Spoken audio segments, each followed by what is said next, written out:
industry, the shoulders of the people that have been inducted into the Lifetime Achievement Awards are very broad, and they've done many, many things. I remember a long time ago, and it was a long time ago, I was in the 5th grade, and I don't know how it is in Australia, but in grade school in America, we have to give book reports. You know, you have to read a book, and then you have to tell the class about the book. We had a young guy in our class named Bobby Graves, who was a bit of a hellion, and he didn't like reading, and that was okay. But it came time for him to give a book report, and he stood in front of the class and he said, "The title of my book is All About Bees by David Vance. And my report is this. This book told me more about bees than I really ever wanted to know." That's going to be important here in a minute. Nothing happens until somebody cares.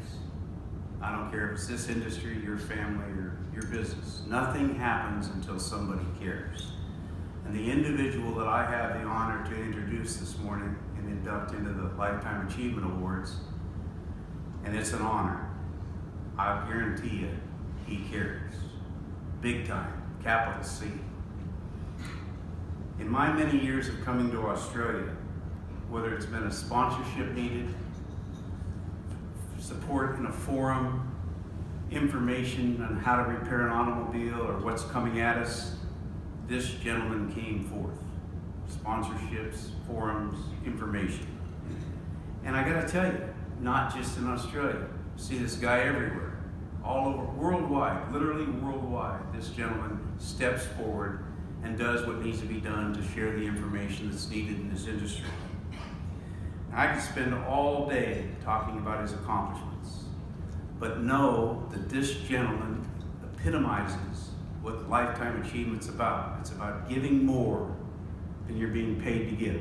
It's about giving more to help an industry to get better at what it needs to be. You'll all know him immediately, and you'll know why he's being inducted. And you will instantly relate back to the previous story about book reports. Because I can assure you that he often tells us more than we need to know, or maybe that we want to know, or perhaps it's just over our head.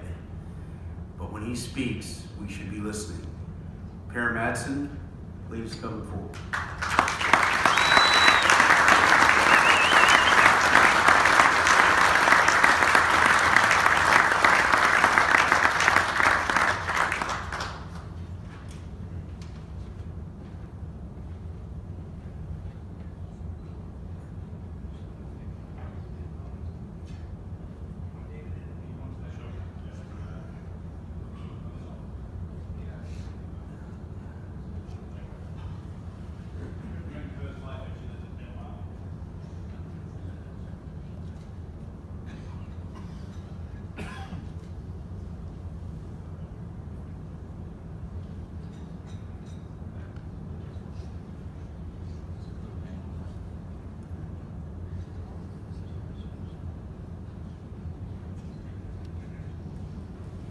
Look at the screen on there, by the way, in that top right-hand corner.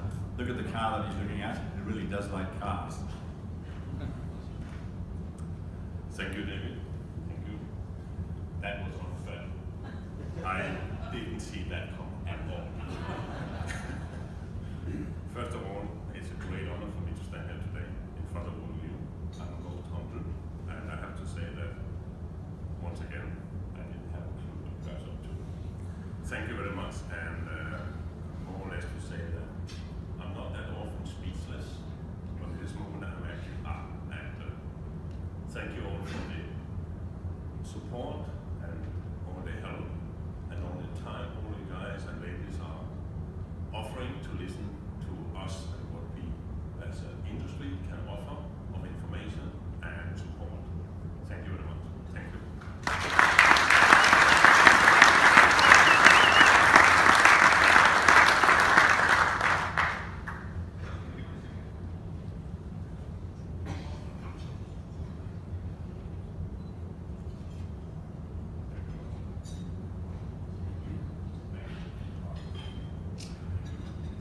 you want to listen to and learn more than you really need to know, you see Per Madsen tomorrow at a seminar. What time is he on, Stuart? In the afternoon, sometime, maybe 2:30 or whatever. So Per will be doing a new technology and what's coming at us seminar tomorrow, and I'll certainly be there as well. And congratulations, Per. And as I say, we're sorry you can't get your wife here because I know she's in Denmark at the moment, and that our budget didn't stretch that far. So.